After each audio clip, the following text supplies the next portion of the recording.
Muy buenas tardes, mi nombre es Oscar Leonardo Aranda, pertenezco al programa técnico profesional en transporte de carga terrestre de la asignatura Constitución Política de la Universidad Manuela Beltrán.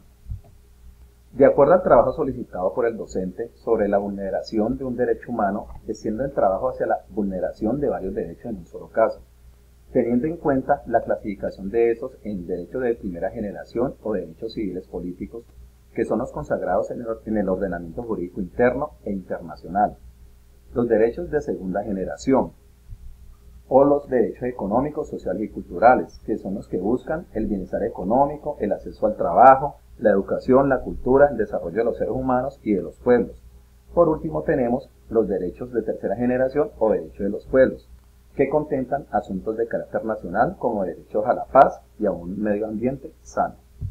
Mi caso escogido y que traigo a colación ha tenido lugar hace poco como problemática de nuestro país. La desidia y olvido completo del pueblo de Buenaventura, un pueblo cansado de las falsas promesas gubernamentales, de la discriminación racial de todo un país, de desapariciones forzadas, la miseria absoluta en que vive el pueblo, la falta de oportunidades laborales, la falta de educación en la niñez. Todo esto ha tenido un desenlace que fue el pronunciamiento y levantamiento de todo un pueblo consumido en el olvido total y relegado ante tanta indiferencia del gobierno estatal. Un pueblo unido en masa para ser escuchado y movilizado por sus ansias de ser valorado y a la vez ser escuchado. Estoy hablando como ciudadano partícipe del pueblo bonaerense. Como bayuno no soy ajeno a esta problemática y duele ver que por la desidia, corrupción de unos pocos llamados dirigentes, este pueblo está limitado en su satisfacción de sus necesidades básicas. De este tema tenemos el derecho a una vivienda adecuada. Constantemente vemos el desalojo forzoso de las personas de sus hogares. El derecho al trabajo. No hay garantías para un salario mínimo suficiente para llevar una vida digna. El derecho a la protección del hambre. El derecho a no evitar el hambre en todas sus zonas rurales y urbanas. El derecho a la salud. La falta de prestación de servicios básicos en la salud para todo su pueblo. El derecho a la educación, la segregación sistemática de los niños de las escuelas generales. Y por último, el derecho a la vida, la desaparición forzada, masacres por grupos al margen de la ley, por la disputa de territorios.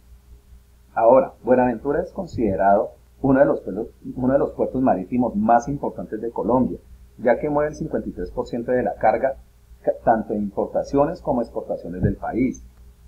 Es un lugar atractivo para inversión extranjera, y eso lo hemos podido notar en los proyectos de expansión portuaria, en los intereses de los inversionistas extranjeros. Pero me pregunto yo, ¿será que alguno de esos inversionistas están interesados en el bienestar de las personas del pueblo? ¿Será que alguno de esos inversionistas ha pensado en el trasfondo de la problemática social de esta región? ¿Será que alguno de ellos piensa en mejorar la calidad de vida tan precaria de alguna de estas personas o de los que van a ser sus futuros trabajadores? Vemos claramente que no hay una equidad en la distribución de sus riquezas en nuestro país. Para nadie es un secreto que la brecha entre ricos y pobres cada vez es más grande. Los grandes rangos gerenciales aquí en esta parte, que como podemos ver es una de las partes más importantes y de mayor riqueza en nuestro país y que pertenece a ellos, los bonaerenses. ¿Será que esos rangos solamente son asumidos por ejecutivos de otras regiones y los puestos operativos son para los bonaerenses? ¿Dónde está la equidad? Me pregunto yo. Y si bien es cierto que influye el tema de la educación, entonces hacemos hincapié dónde están las oportunidades de educación para que los habitantes de Buenaventura puedan igualmente acceder a estos altos rangos. Este tema es un asunto argumentativo y reflexivo, y es un tema que duele a alguien que le duele la problemática de su país, el olvido total al que está sometido un pueblo y a la indiferencia total por parte del país.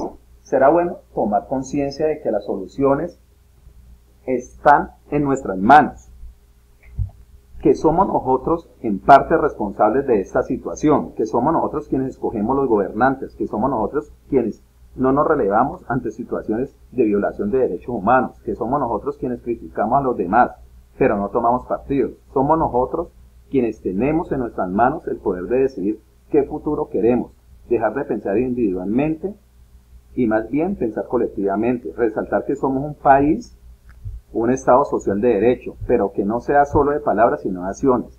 Qué bueno sería en un futuro muy próximo, aunque yo sé que no va a ser así, ver a todo el pueblo de Buenaventura así, tanto sus niños, sus jóvenes y su gente de tercera edad, felices, y que sean ellos quienes manejen todo su puerto y no personas de afuera, de otras regiones o del extranjero.